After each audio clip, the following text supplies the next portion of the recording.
agak. Tuan-tuan tengok saya ni, tuan-tuan kenal lah mak pak saya macam ni pun. Senang cerita. Oh, mak pak ustaz ni gemuk-gemuk rupanya, ustaz pun gemuk. Itu fizikal lah. Nak buat macam mana kan? Ketentuan Allah.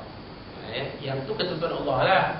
Sebab dah memang macam tu Allah tak tentukan. Kita ni dipanggil sebagai variasi. Ada orang kurus, ada orang gemuk, ada orang tinggi, ada orang rendah. Ni kita kena buat pun ni semua dah ketentuan Allah Ta'ala jadikan. Cuma kita kena kawal diri kita jangan dijangkiti penyakit-penyakit yang berbahaya. Kalau ada pun dikawal supaya tidak serius, supaya tidak tenat.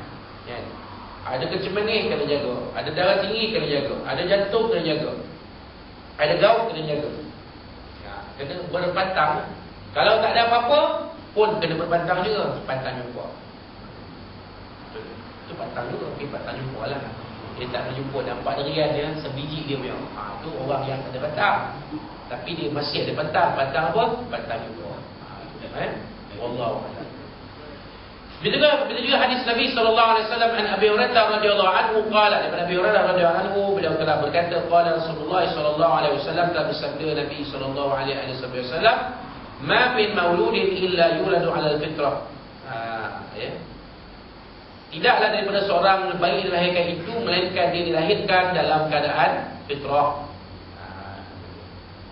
Jadi satu hadis yang lain Nabi pernah bersabda, kullu mauludin yuladu 'ala fitrah. Setiap yang bayi dilahirkan itu dilahirkan dalam keadaan fitrah. Jadi ada beza sikit. Dari segi lafaz berbeza tapi maknanya sama. Kerana Nabi ada kalinya menyebut perkara yang sama dalam ketika-ketika yang berlainan. Macam saya lah, macam kita ni kan. Macam kita mengaji kitab dulu, kitab lama dulu kan, kitab Syaraful Ummatil Muhammadiyah, Syaraful Ummatil Muhammadiyah dulu kan. Saya mengajar banyak tempat. Jadi bila ulang kat tempat tu, ulang juga benda sama tapi percakapannya berbeza. Benda sama tapi percakapannya berbeza. Begitu. Kemudian fa abawahu yuhawidani, maka kedua bapanya lah yang yuhawidani, menjadikan dia Yahudi, wa yunasirani, dan menjadikan dia Nasrani, wa yumajjisani, dan menjadikan dia Majusi. Kenapa Nabi tak sebut wa yusallimani? Kenapa Nabi tak sebut yusallimani? Kenapa Nabi sebut Yahudi, Nasrani, Majusi? Siapa? Sebab inilah agama-agama lain yang wujud bersama agama Islam itu, yang dah wujud sebelum ada agama Islam. Agama-agama ni yang sudah wujud di kalangan orang Arab ketika itu. Kalau sebut agama Buddha, Hindu kan orang Arab. Orang Arab tak kenal agama Buddha ni apa, agama Hindu ni apa. Mereka tak kenal agama tu. Maka disebut tiga agama ni. Sebab tiga agama ni dikenal oleh masyarakat Arab pada zaman Nabi SAW. Agama Yahudi, ada orang Arab menganut agama Yahudi, dia di Yaman.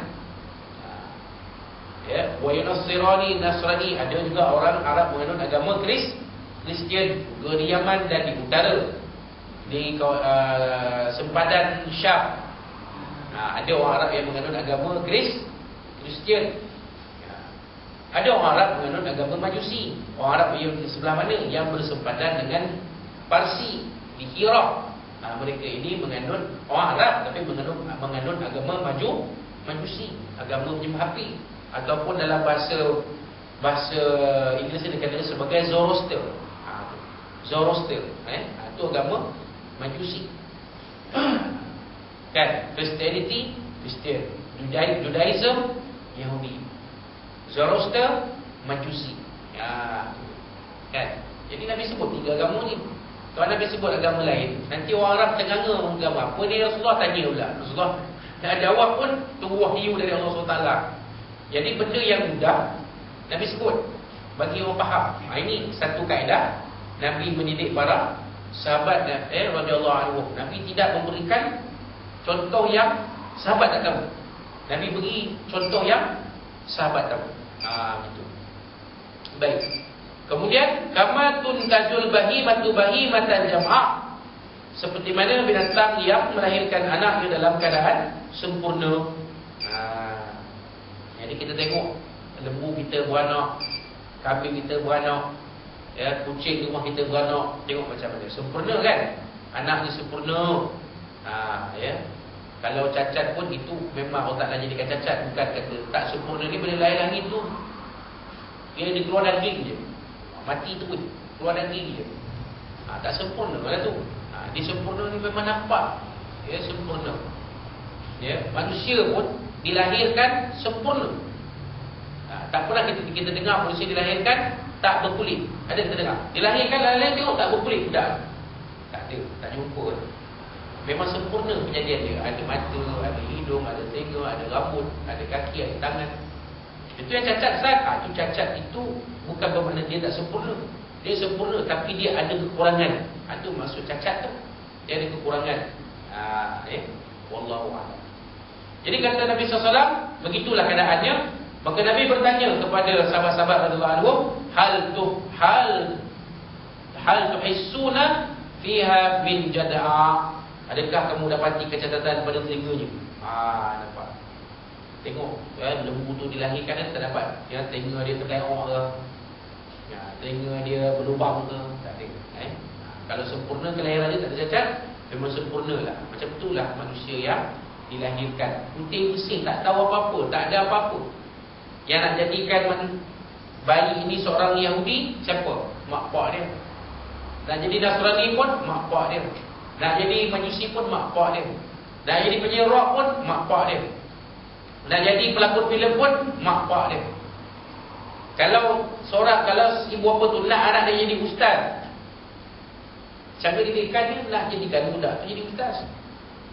Dihantar dia ke mak tahfiz, dihantar dia ke sekolah agama, dihantarnya ke pondok pengajian. Kan? Daripada sekolah rendah dah dididik, dia diajar, so hafal Al-Quran, hafal surah-surah ayat lazim, surah-surah lazim. Kan? Itu cara kalau kita nak anak kita jadi ustaz, jadi orang agama. Tapi kalau kita nak anak kita jadi penyanyi, kita hantar ke kelas nyanyian, kelas vokal, ya tak? Kelas muzik, belajar muzik, belajar nyanyi. Dia besar, so anak tu jadilah apa? Penyanyi, pemuzik. Itu yang Nabi maksudkan. Kan? Wallahu a'lam. Kalau kata perempuan, anak perempuan, kalau kita nak anak perempuan kita tu menutup aurat, daripada awal kita dah asuh dia. Tapi kalau kita tak nak anak kita perempuan tutup aurat, kita pun tak tahu. Pergi sekolah menengah tingkatan satu pun tak bertudung pun tak tahu. Cikgu tanya kenapa awak tak bertudung? Mak saya tak belikan tudung, cikgu. Kenapa mak kamu tak belikan tudung? Tak tahulah mak, awak tak tahu ni. Saya pun tanya mak nak pergi masuk sekolah ni, nak kena bagi tudung mak. Tak. Mak pun kata tak payahlah. Nampak. Jadi ini yang dimaksudkan oleh Nabi SAW. Didikan ibu bapa itu membentuk siapa anak-anak itu nanti. Ini kau cakap dengan tuan, cakap dengan saya. Kalau saya ni perjalanan saya masih jauh. Perjalanan tuan-tuan, perempuan mungkin sudah selesai, anak-anak dah besar, dah berumah tangga, dah bercucu pula. Kan? Tapi ini nak ceritakan apa yang disebut oleh Nabi SAW tadi. Baik, itulah yang Nabi sabdakan dalam hadis riwayat Muslim. Baik, fitrah adalah keadaan tersedia untuk kebaikan yang juga merupakan asal kejadian manusia. Jadi asal kejadian manusia itu dinamakan sebagai fitrah. Istiqamah atau penyeleweng yang tinggal laku seseorang bergantung kepada persekitaran, seperti mana anak binatang yang dilahirkan sempurna. Kecacatan yang berlaku semasa kelahirannya adalah kesan daripada persekitaran yang melingkunginya. Kalau macam anak kita lah, Allah Ta'ala jadikan sempurna. Apa-apa kecacatan yang berlaku itu atas keadaan yang berlaku. Kan? Bukan tak ada kena-mengena dah dengan apa yang Allah Ta'ala jadikan seseorang itu. Kan? Dah kita biarkan anak kita jadi rumah sempit, dia bawa motor 2 km, langgar tembok rumah orang, langgar tiang telefon tepi jalan, langgar tiang lampu tepi jalan, kaki patah, kaki dipotong. Bukan salah Allah SWT lagi, itu adalah salah anak itu sendiri. Dan puncanya sebenarnya daripada kita sebagai ibu bapa. Wallahu a'lam. Baik, daripada keterangan ini jelaslah bahawa individu adalah sebahagian daripada keluarga, dan keluarga pula adalah sebahagian daripada masyarakat yang merupakan asasnya. Jadi daripada apa yang kita bincangkan tadi, kita simpulkan, ya, keluarga itu terbentuk daripada individu-individu, orang-orang yang ada, manusia-manusia yang wujud dalam keluarga. Kemudian keluarga dia membentuk satu kelompok